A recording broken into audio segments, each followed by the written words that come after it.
ওরে ভাই, এখানে দেখছো কত কাঁঠালের পাতা রেখেছে। এই যে বন্ধুরা দেখতে পাচ্ছ সবজি। হ্যালো বন্ধুরা, আজকের একটা নতুন ভ্লগে তোমাদের সকলকে জানাই স্বাগত।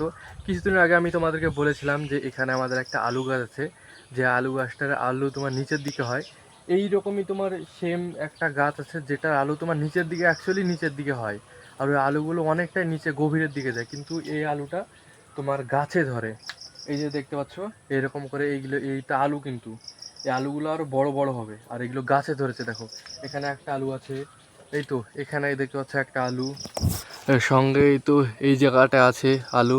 তো এই আলুগুলো গাছে ধরে, আর এইরকমই একটা সেম গাছ আছে যে গাছের আলুগুলো তোমার মাটির নিচেই থাকে, আর অনেকটা গভীরে যায়, এরকম 1-1.5 হাত তো নিচে চলে যায়। বন্ধুরা, আমি এখন যাবো আমাদের বাজারের পাশের ওই জমিটায় ঘাস কাটার জন্য।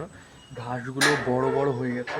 এই যে দেখতে পাচ্ছ আমি সাইকেল নিয়ে বেরিয়ে পড়েছি। বন্ধুরা, আমি তোমাদেরকে আজকে একটা এমন জিনিস দেখাবো যেটা তোমরা চমকে দেবো। পুরো 1 গামলি ভাই সবজি মানে পেড়ে নিয়ে এসেছে আমাদের বাড়ির পেছনে যে সবজি লেগুলো লাগানো ছিল ওখান থেকে, তোমাদেরকে দেখাচ্ছি। এই যে বন্ধুরা দেখতে পাচ্ছ সবজি, এখানে শুধু ঝিঙে আছে আর নিচে এই তো ভেন্ডি আছে।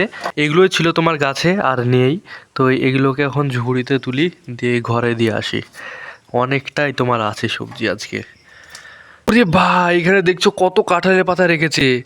এগুলো তোমার কাদার মধ্যে পড়েছিল যত সম্ভব, তো ওগুলোকে ধুয়ে নিয়ে এসে এখানে শুকাতে দিয়েছে। দেখতে পাচ্ছ পুরো শাড়ি দিয়ে পুরো কাঁঠালের পাতাগুলো কীভাবে রাখা আছে। এগুলো যখন এখন শুকিয়ে গেছে, এখন ছাগলগুলোকে নিয়ে গিয়ে এগুলো খাওয়াবে। চলো বন্ধুরা, ওইদিকে জমিটা যাওয়া যাক ঘাস কাটার জন্য। আর এখানে দেখতে পাচ্ছ নাড়া আগে থেকে নিয়ে এসে রেখে দিয়েছে, আর অনেকগুলো নাড়া এই জায়গাটায় আছে। তোমরা দেখো কতগুলো নাড়া, কিন্তু এখানে ঘাস নেই। তো ঘাসটা কাটার জন্যই যাব, তাহলে যাওয়া যাক, চলো। বন্ধুরা, আমি এখন চলে এসেছি আমাদের জমিতে। দেখতে পাচ্ছ এখানে যেই ঘাসগুলো আছে, এই ঘাসগুলো তোমার এখনও ঝাড় টাইপের, একটু মোটা মোটা হয়নি, পাতলা পাতলা হয়ে আছে। একটা তোমার জায়গাতে তোমার 2-3টে তোমার কাঠির মতো আছে। এই যে দেখতে পাচ্ছ এইরকমভাবে আমি ছোটোটা দেখাচ্ছি, বড়গুলোও সেই রকম। এখানে কটা আছে দেখো, দেখো 3টে। এটা খুবই তোমার কম, অনেকটা জায়গা আমাকে কাটতে হবে, তার গরুর জন্য ঘাস হবে। বন্ধুরা, কিছু করার নেই, এই ঘাসগুলো তোমার কাটতে হবে, নাহলে তো গরুর চারা হবেই না।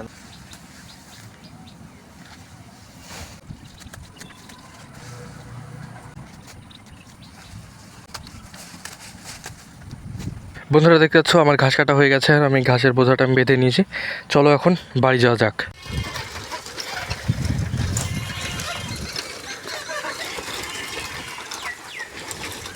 ঘাস নিয়ে চলে এসেছি, এই তো এখন বাড়িতে রেখে দিলাম।